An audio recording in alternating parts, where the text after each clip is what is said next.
Americans have no idea what the Holocaust is. Chicago is turning into the movie The Purge, and Queen Elizabeth passes away at the age of 96. All that and more here on The Bald Brad Show.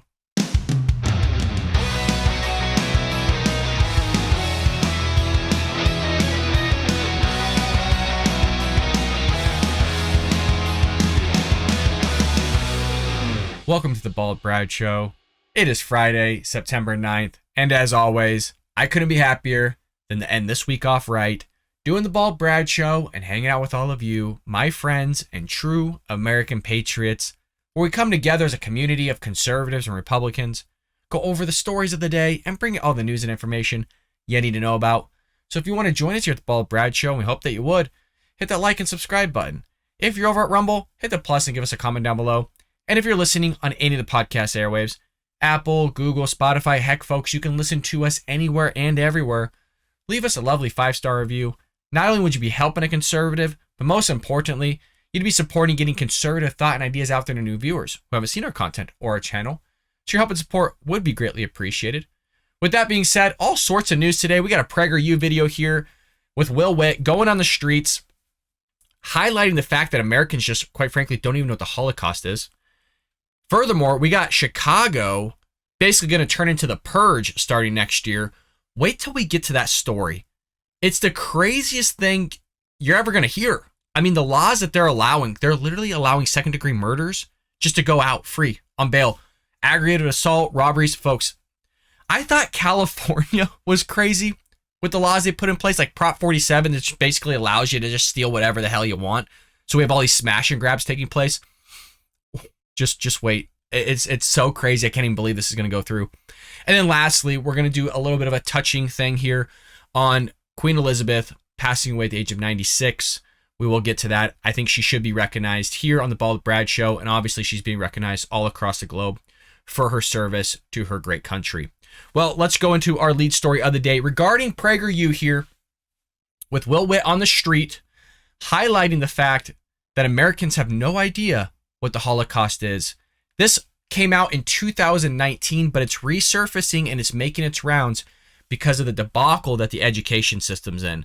This, quite frankly, is not news to me, might be to some of you, but without further ado, let's go ahead and roll this clip from PragerU with Witt. What's up, guys? This is Witt with PragerU, and in honor of Holocaust Remembrance Day, we're asking people what they know about Auschwitz and what they know about the Holocaust. Take a look. What is the Holocaust? The what? The Holocaust. I don't know. What is the Holocaust? The who? The Holocaust. This some California stuff? What group of people did the Nazis target? Oh, why is it about Nazis? Kids. What is Auschwitz? Auschwitz, the country. I don't know. Is it the little red mints in a in a container? Something to do with the war. Back in the days, in the hologram thing. What is Auschwitz? Things in space. That lady just say the hologram thing? Oh my God. And you got this lady here, the space? The thing in the mixed container, the red thing? Oh my God, folks. This is wild. Close. No. I'll tell you at the end. Do you know how many Jews were killed during the Holocaust? 8,000? 6 million. Really? I did not know that. That's scary. What is the Holocaust? The Holocaust is the execution or the removal of all Jews from Germany. They wanted to eradicate the Jews. Alabama schools aren't as bad as they say. Are you a supporter of Israel? Yeah, I guess, yeah. Yeah, I'm enough. a believer, so. Do you support Israel? Yeah, Israel's cool. They got a nice little Judaic star. Do you think it's important that you should know about history and these things? I should, but at this point, Trump is in office. No matter what you know, we all gonna die. What an astonishing statement from that lady. A lady that doesn't even know what the Holocaust is, doesn't know what Auschwitz is, probably couldn't even point to Germany or the surrounding areas where some of these camps were on a damn map. Couldn't do a thing, but she's going to sit there and call out Trump, oh, we all going to die. Probably one of the greatest presidents we've had in recent memory. And look where we're at with Joe Biden. Talk about people dying. You literally have 13 American soldiers getting blown up. He pulled it out of Afghanistan. Talk about the thousands of Americans that he left behind. Talk about the hundreds of Afghans just falling from a plane. You want to talk about death? Let's talk about where Afghanistan is at nowadays. Let's look at the Russia-Ukraine debacle. None of this was going on under Trump, but she wants to push this whole thing as if we're going to take seriously anything that she says. It doesn't even know one of the biggest events that happened in human history. God. And as an educator, folks, this doesn't surprise me. I was talking to some people the other week about the education system, and we were talking about graduation rates, how graduation rates are pretty much on any school website, and they all tout, 99%, 98%. And I had to explain to them that graduation rates don't mean anything anymore. We're just passing kids through the system. If you get a C in school, just realistically, it's probably more like a D to an F, a C. So an A is probably the new B to a C plus. Okay, a C plus is probably closer to what a D was, and a D nowadays is just, you're not even there. So this whole idea of like kids graduating high school, it sounds bad, but probably not meeting the standards that we used to meet back in the day where we actually had to pass certain things. Even to go furthermore, when I was in college a few years after, there was a big story about an LA high school that was getting hounded for racism because the black kids couldn't pass the exit exam. And so what did they do? Rather than saying, hey, we're not racist, we're going to treat everybody as equals, regardless of race, regardless of skin color. We all go to the same school. If you can't pass the exit exam, I'm sorry, you're not passing high school. You don't get your general ed. You don't get your diploma. You would think that's the route they went, but no. What did they do? Nah, don't worry about it. You don't have to pass it. So what happened later on? A few years ago with all the Cal State schools in California, kids weren't passing into the remedial English and math. And so they were having impacted prerequisite courses at Cal State universities like Cal State Long Beach, Cal State Northridge, Cal State Fullerton. And so kids couldn't get into the basic like entry-level mathematics courses because they're passing high school without knowing math, without knowing English, all those things. And so what did they do? Because kids weren't passing into it, they're doing away with the entry exam into these Cal State schools. So that's why I'm saying none of this comes as a surprise. I mean, you got kids that don't even know how to draw a straight line. And people think I'm joking when I actually tell them that's a famous story. I've had multiple kids over the course of teaching that literally didn't know how to draw a straight line. And people go, well, that's a failure in the education system. Yeah, partly, 100% agree. But it's also a failure for the parent. It's also a failure of the education system, teachers, staff. I mean, it's a failure on all fronts, including the child. If you don't know how to draw a straight line at your senior year of high school, I don't know. There's deeper issues going on there. We can go on for hours about this, but I wanted to highlight the fact again that I think there was a study done, I want to say it's in the millions or something like that, of Americans have no clue that the Holocaust ever even happened. I mean, if you want to talk about repeating history, the whole purpose, right? The big thing we've always been told, we learn history so that we don't repeat history. Well, you're going to repeat it when you got these knuckleheads that don't know a lick of history, American history, world history, not even the fact that the freaking Holocaust happened, where millions of Jews were freaking terminated, and then they're walking around blaming Trump for a bunch of stuff. And you get these same people are blaming Trump, don't know American history, don't know the biggest events in the world history, the most evil events in world history, and are voting for freaking policies like we're about to see right now in Chicago. Are you sitting down for this story, folks? Because this is our second story of the day. It's literally one of the wildest things I think I've ever read. When a new Illinois, and hopefully I'm pronouncing that correctly, I used to say Illinois law takes effect next year, it will do away with the cash bail system in the state, meaning suspects charged with felonies, including, everybody waiting for this? Second-degree murder, aggravated battery, and arson will be released without bail. That is freaking crazy. It gets worse.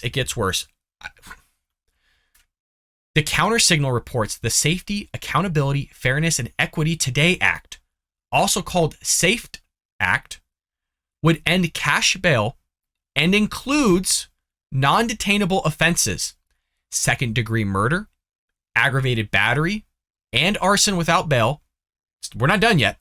As well as drug-induced homicide, kidnapping, burglary, robbery, intimidation, aggravated DUI, aggravated fleeing and eluding, drug offenses, and threatening a public official. This is going on in Illinois, folks. The place where you've had these crime spikes in like places like Chicago, where you can't even protect yourself with a weapon because it's practically a freaking gun-free state. So you're gonna have a bunch of second-degree murderers on the streets. People that just beat the crap out of other people with aggravated battery. You got people kidnapping other people, just letting go willy-nilly. Burglary, robbery. What could possibly go wrong with this? This is the craziest thing we've covered on the Bald Brad Show for quite some time. And you got idiots like the first segment we just saw that know a lick of history, can't comprehend basic crap and logic, and they're the ones that think this stuff is great, all because they want fairness and equity today.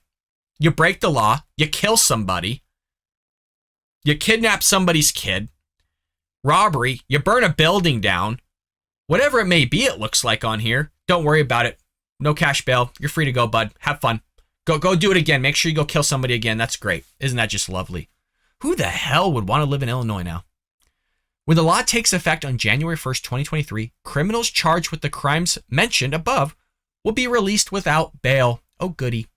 The bail system will be replaced by a system that considers the offense severity, the risk of not appearing in court, and the potential threat to the community if a person is released. When signing the legislation, the governor remarked the measure marks a substantial step towards dismantling the systemic racism that plagues our communities or our state and our nation and brings us closer to true safety, true fairness, and true justice. Is anybody just cussing at the screen right now as I read that? Having a what the F moment? We're going to read this again. You can't make it up. The Democrats, you can't make it up. The progressive left. This comes from the governor, you guys. The governor.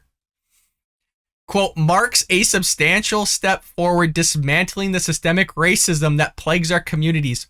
You commit crimes, and because there's a freaking disparity in the crime between white people, black people, Asians, and Hispanics, somehow there's racism in there. So it's plaguing the communities, it's plaguing their state, and they're also saying systemic racism is plaguing the nation. All of this releasing, what was the list? Second-degree murderers, aggravated batterists. You have those that did drug-induced homicides, the kidnapping, the burglary, the robbery, the freaking DUIs, eluding the drug offenses, hurting public officials. No. Having those people on the street, quote, is going to bring us closer to true safety, true fairness, and true justice. Wow. And Democrats believe all of it, you guys. I'm sorry. This is where I'm going to call the Democrats out big time. You're idiots if you believe this. You are actually dumb. If you think that is true and you're buying into that crap, I'm calling you an idiot if you believe that. Any new or old viewer of the Paul Brad Show knows I don't throw the word stupid or idiot around too much. When I do, I mean it 100%. If you think this is a good idea, you're an idiot. Supporters of the measure say it's a step in making the justice system equal and fair, especially to minority communities. When you buy into the big lie that America's racist, systemically racist, this is how far people will go. They're calling it the purge. All over like TikTok, social media. If you ever seen the movie The Purge, it's basically where you get a night free to do whatever the hell you want. No jail time. You can murder people. You can break as many laws as you want. You don't go to jail. So they get 24 hours to do whatever they want. So they've had a ton of movies called The Purge, and there's a bunch after. So that's what they're calling Illinois now once this institutes January 1st. House Chair of Illinois' legislature, Black Caucus, told Capitol News that the SAFE Act was the first stab, no pun intended, at addressing public safety issues and police distrust in minority communities. If you want to help minority communities, you need more policing. All the way from down the insurance for the businesses, to the liability, to the risk those businesses have when it's not policed. You want more police, not less. The 800-page law also addresses detainee rights, police certification standards, use of force, and body cameras. But it's the ending of the cash bail system that's getting the most attention. Yeah, I would say so. You're putting these people out on the street. Supporters of the law say the cash bail system is not fair for poor defendants. You should have thought about that before you decide to kidnap somebody, idiot. Or maybe before you started getting involved in second-degree murder. Or I don't know, maybe you shouldn't have burned a building down. Or maybe you had a DUI. Or whatever the litany of things were in that 12 non-cash bail thing you want to do. How about you thought about that before you realized I don't have money to get out of jail? You know, regardless of the fact that it's going to stay in your record, regardless of the fact you hurt somebody, regardless of the fact you maybe did something you shouldn't have done. I mean, that's the obvious. But, you know, we should all have to worry about this now if you live in Illinois. But a rising a chorus of law enforcement officials and prosecutors across the prairie state are sounding the alarm. Yeah, get out, folks. Get out while you can. Holy crap. If you're a cop, you got to retire, man. Go to another state. Sweet baby Jesus. Will County State Attorney James Glaslow said in a YouTube video, it will be the end of days. Once the law kicks in, he says, the hands of police, prosecutors, and judges will be tied. My ass would be out of that state so fast. If this ever happened in California, there would be a high possibility, like very high possibility, I'd be out of that state within a few months. That's crazy. Especially if you have kids. No way in hell would I let my kid live there. I wouldn't even be a teacher in Illinois. Can you imagine if they get away with this, how they could treat teachers? Police I mean, it's literally in there, right? Drug offenses and threatening a public official. Amazing. Just amazing. So that's what's going on in Illinois, folks. That's going to happen January 1st, 2023. And you know what? Nothing bad's going to come of this. Of course not, because Democrats made it. And the government's just great at their job and doing everything. Unbelievable, folks. Just... oh, God. I just want to throw one more thing out here. So the 3 Brown County officials noted the new law is full contradictions, ambiguous, and is very poorly drafted. I mean, it's drafted by Democrats. Of course, it's poorly drafted. Lawyers across the state are all scratching their heads, wondering how the new system is going to work and keep people safe. Quote, additionally, beginning the 1st of January, 2023, so in a few months, judges will no longer be allowed to consider the person's threat to the community. Serial domestic abusers, sex offenders, and residential burglars will be set free without judges being allowed to consider public safety generally, unless the prosecution can prove by clear and convincing evidence that the accusers and those being accused poses a real and present threat. This is so crazy. Like I said, this is the craziest thing we have maybe even done on the Bald Brad Show, that this is happening. And Democrats are for it, you guys. They're so for it. They're so for it. It's crazy. It's unbelievable how for it they are. So get the hell out of Dodge, out of Illinois, folks, for the love of baby Jesus. Our last news story of the day is Queen Elizabeth II dying at the age of 96. Obviously, none of us knew her personally. If you did know her personally, well, congrats to you. What a strong woman. I mean, one, to live to 96, hell, you're a strong person and individual already. But she's the longest reigning monarch in British history. And this hits a little bit of home for me, not super close, but my father and family are all immigrants from England. They come from Lewisham. So, you know, connection to England, of course, but just the sheer support that she's given America, always had our backs for the most part. The loving nature she had, not just to her country, but also to America. That's what means the most to me. You kind of get that same feeling a little bit, not close, but a little bit with kind of the Israelis, right? We have their back, they have ours. And you appreciate that from England on how long they've had our back, how long they've really been with us. And they really are an extension, and we're an extension kind of going both ways. So I think you know what I mean when I say that. Well, Queen Elizabeth, who ascended the British throne at freaking age 25, counted Winston Churchill and former President Reagan as close friends. Great book by Lou Cannon on Ronald Reagan.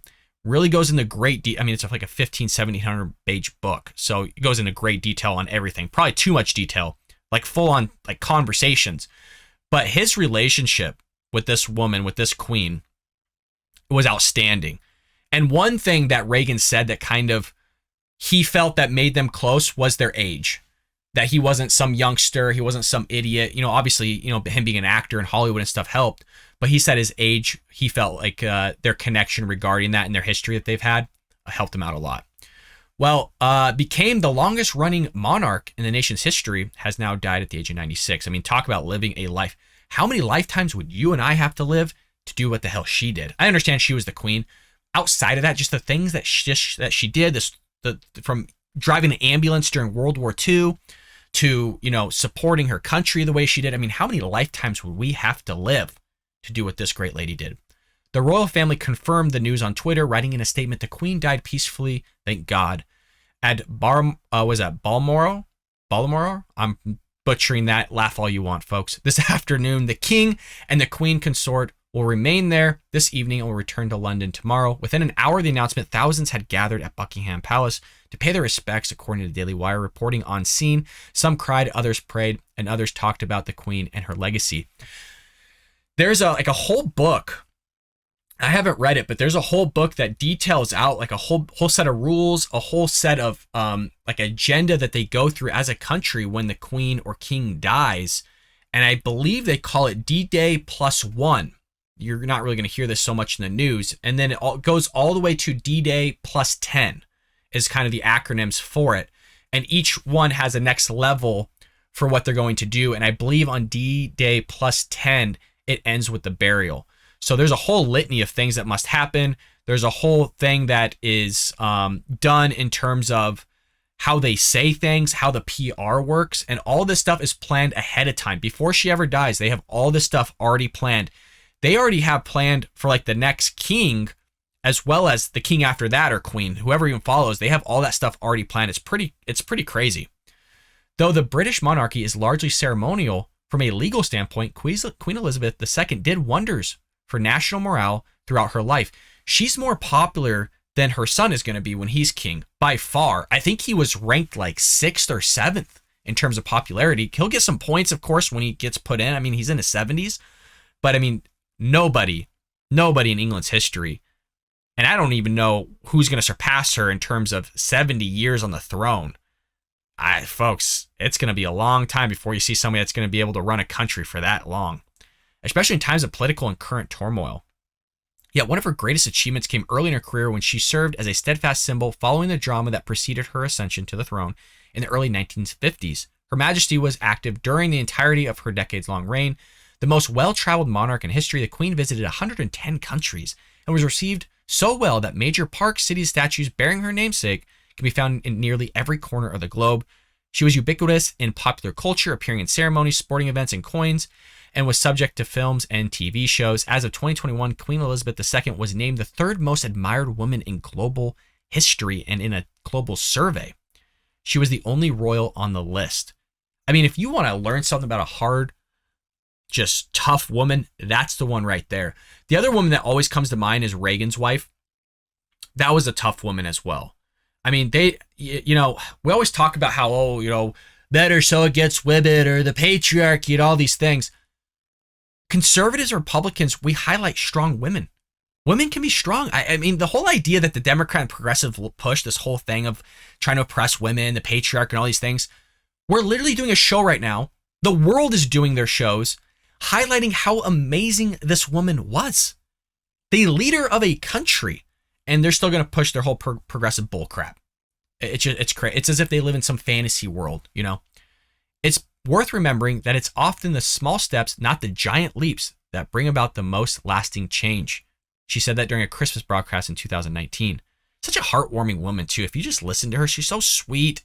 Just the way she talks. She reminds me so much of my grandma. My grandma looked a lot like Queen Elizabeth, but she reminds me a lot like her. She was born in 1926, Mayfair, London, as the first child of the Duke and Duchess of York. Her father later became King George VI, when his older brother, King Edward VIII, abdicated the throne to marry American divorcee Wallis Simpson. During World War II, she joined the Women's Auxiliary Territorial Service and worked as a driver and mechanic. She became the first female member of the royal family to serve in the armed forces. When she did, was the only living head of state to serve. I just want to show a picture of this. I mean, we forget how long this woman was around. When you see somebody in black and white photos, you know they've lived a life, right? I mean, hell, how many World War II people have you ever ran into? There was a guy, my grandfather served in Pearl Harbor. He was in the Navy on the USS Reed. So I got to read his journal that he wrote on D-Day, talking about how he woke up at 5:30 in the morning, he got out of what he called the sack. He was doing laundry. Next thing you know, he heard gunfire. A phenomenal journal entry from him. But, I mean, the stuff that they saw, the things they went through, it's just amazing the amount of just history that this woman lived in her life. But there she is serving, you know what I mean? And they don't make them like they used to, but I'll tell you what, phenomenal woman here. And it's sad to see her go, but I mean, 96, folks, is just, you did your time. You've met freaking, 12 presidents or something like that. I think she's met personally 13 out of the 14 sitting presidents during her reign. I think the only person she didn't meet was Lyndon Johnson. So phenomenal. We appreciate her service. Thank you for just your, I guess, allyship to America, always working with us, always taking the time to visit, always taking the time to have presidents visit you. So I hope that our reign with England continues. She deserves her peace. She's been in service her entire life. She deserves her rest. Thank you so much for your service, folks. I hope you enjoyed the Bald Brad Show. I hope you have a lovely weekend, and make it a good one, folks, because we will be back Sunday and then going into Monday for more of the Bald Brad Show. And I will see you later here on the Bald Brad Show.